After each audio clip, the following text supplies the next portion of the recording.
Welcome to my channel. ನಮ್ಮ ಚಾನಲ್ಗೆ subscribe ಮಾಡ್ಕೊಳ್ಳಿ. ಲಕ್ಷ್ಮೀ ಬಾರಮ್ಮ ಮಂಗಳವಾರದ ಸಂಚಿಕೆಯಲ್ಲಿ ಏನಾಗುತ್ತೆ ಅಂತ ಈ ವಿಡಿಯೋದಲ್ಲಿ ನೋಡೋಣ.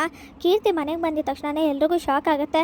ಆಗ ಲಕ್ಷ್ಮಿ ಬಟ್ಟೆನ ದಾನ ಮಾಡ್ತಿದ್ದಂಥ ಕಾವೇರಿ, ಕೀರ್ತಿ ನನ್ನ ಭ್ರಮೆನ, ನಿಮ್ಗೆ ಯಾರಿಗಾದ್ರು ಕೀರ್ತಿ ಕಾಣಿಸ್ತಿದ್ದಾಳ? ನನ್ನ ಭ್ರಮೆ ಅನ್ಸುತ್ತೆ, ಫೋಟೋಗೂ ಯಾಕೆ ಈ ಥರ ಬೆಳಗ್ಗೆಯಿಂದ ಕಾಟ ಕೊಡ್ತಿದ್ಯಾ ಅಂತ ಕಾವೇರಿ ಹೇಳ್ತಿರ್ತಾಳೆ. ಇಲ್ಲ, ನಮ್ಗೆಲ್ರಿಗೂ ಕಾಣಿಸ್ತಿದ್ದಾಳೆ ಕೀರ್ತಿ, ನಿನ್ಗೇನೂ ಆಗಿಲ್ವಾ, ನೀನು ಬದುಕಿದ್ಯಾ ಅಂತ ವೈಷ್ಣವ್ ಹೇಳಿದಾಗ ಹೌದು ಬದುಕಿದ್ದೀನಿ ಅಂತ ಹೇಳ್ತಾರೆ. ಹಾಗೆ ಕಾವೇರಿ ಸುಪಾರಿ ಕೊಟ್ಟಿರೋಂಥ ರೌಡಿಗಳು ಕೂಡ ಬಂದಿರ್ತಾರೆ. ಇದನ್ನೆಲ್ಲ ನೋಡ್ತಾ ಹಾಗಾದರೆ ಕೀರ್ತಿಗೇನು ಆಗಿಲ್ಲ, ಅವಳು ಬದುಕಿದ್ದಾಳೆ, ಜೊತೆಗೆ ರೌಡಿಗಳನ್ನು ಕರ್ಕೊಂಡು ಬಂದಿದ್ದಾಳೆ, ಏನು ಮಾಡೋದು ಅಂತ ಕಾವೇರಿ ಟೆನ್ಷನ್ ಆಗಿರ್ತಾಳೆ. ಏನು ಹೇಗೆ ಬಚಾವಾಗೋದು ಅಂತ ಯೋಚನೆ ಮಾಡ್ತಿದ್ದೀರಾ?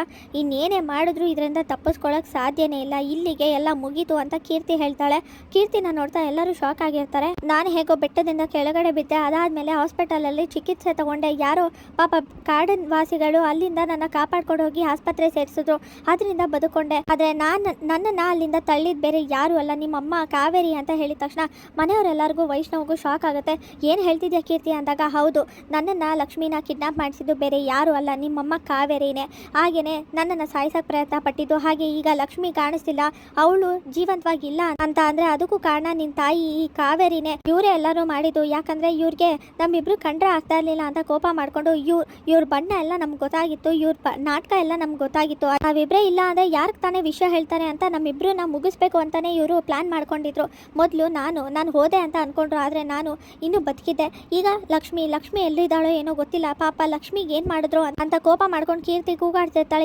ಇದನ್ನೆಲ್ಲ ಯಾಕೆ ಮಾಡ್ತಾರೆ ಅಮ್ಮ, ಏನು ಕಾರಣ, ಅವ್ರಿಗೇನು ದ್ವೇಷ ಇದೆ ನಿಮ್ಮ ಮೇಲೆ, ಮಹಾಲಕ್ಷ್ಮಿ ಮೇಲೆ, ಯಾಕೆ ಈ ಥರ ಮಾಡ್ತಾರೆ, ಏನೇನೋ ಹೇಳಬೇಡ ಅಂತ ವೈಷ್ಣವ್ ಹೇಳ್ತಾನೆ. ಆಗ ಇದಕ್ಕೆಲ್ಲ ಕಾರಣ ಇದೆ, ಅದಕ್ಕೇನೆ ನಾನು ಬಂದಿರೋದು ವಿಷಯ ಹೇಳಬೇಕು ಅಂತ, ನನ್ನನ್ನು ಕಿಡ್ನಾಪ್ ಮಾಡಿಸೋದಕ್ಕೆ, ಬೆಟ್ಟದಿಂದ ಕೆಳಗೆ ತಳ್ಳೋದಕ್ಕೆ ಎಲ್ಲದಕ್ಕೂ ಕಾರಣ ಇದೆ ಅಂತ ಕೀರ್ತಿ ಹೇಳಿದಾಗ, ಅದೇ ಏನು ಕಾರಣ ಅಂತ ಹೇಳು ಕೀರ್ತಿ ಅಂತ ವೈಷ್ಣವ್ ಹೇಳ್ತಾನೆ. ಏನು ಕಾರಣ ಅಂದರೆ, ನಾವಿಬ್ಬರು ನಿನ್ನ ಜೀವನದಲ್ಲಿ ಇರೋದು ಇಷ್ಟ ಇರಲಿಲ್ಲ, ಮೊದಲು ನನ್ನನ್ನು ದೂರ ಮಾಡಿದ್ರು ಜಾತಕ ವಿಷಯ ಅಂತ ಹೇಳಿ, ಅದಾದಮೇಲೆ ಲಕ್ಷ್ಮಿನ ದೂರ ಮಾಡಬೇಕು ಅಂದ್ಕೊಂಡ್ರು.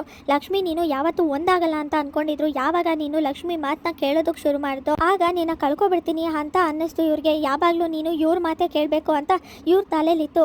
ಎಲ್ಲಿ ನನ್ನ ಮಗ ನನ್ನಿಂದ ದೂರ ಹೋಗ್ತಾರೋ ಅಂತ ಲಕ್ಷ್ಮಿ ನನ್ನ ಕತೆನ ಮುಗಿಸ್ಬಿಟ್ರೆ ಆಗ ನಿನ್ನ ಜೀವನದಲ್ಲಿ ಯಾರೂ ಇರೋದಿಲ್ಲ, ನೀನು ನಿನ್ನ ತಾಯಿ ಮಾತನ್ನ ಕೇಳ್ಕೊಂಡೇ ಇರ್ತೀಯ ಅಂತ ಅವ್ರು ಅಂದ್ಕೊಂಡ್ರು. ಅದಕ್ಕೆ ಇಷ್ಟೆಲ್ಲ ಪ್ಲಾನ್ ಮಾಡ್ಕೊಂಡಿದ್ದು ಅಂತ ಕೀರ್ತಿ ಹೇಳಿದಾಗ, ಇದೆಲ್ಲ ನಿಜಾನ, ಹೇಳಮ್ಮ ಹೇಳು ಅಂತ ಕೂಗಾಡ್ತಾನೆ ವೈಷ್ಣವ್. ಹಾಗೆ ಕಾವೇರಿ ಎಲ್ಲರ ಮುಂದೆ ಸಿಕ್ಬಿದ್ದಿರ್ತಾಳೆ, ವೈಷ್ಣವ್ ಕೂಗಾಡ್ತಿರ್ತಾನೆ. ಇಲ್ಲಿಗೆ ಮಂಗಳವಾರದ ಸಂಚಿಕೆ ವಿಡಿಯೋ ಮುಕ್ತಾಯವಾಗಿದೆ. ಈ ವಿಡಿಯೋ ಇಷ್ಟವಾಗಿದೆ ಲೈಕ್ ಮಾಡಿ, ಶೇರ್ ಮಾಡಿ, ಕಮೆಂಟ್ ಮಾಡಿ, ಹಾಗೆ ಸಬ್ಸ್ಕ್ರೈಬ್ ಮಾಡಿ.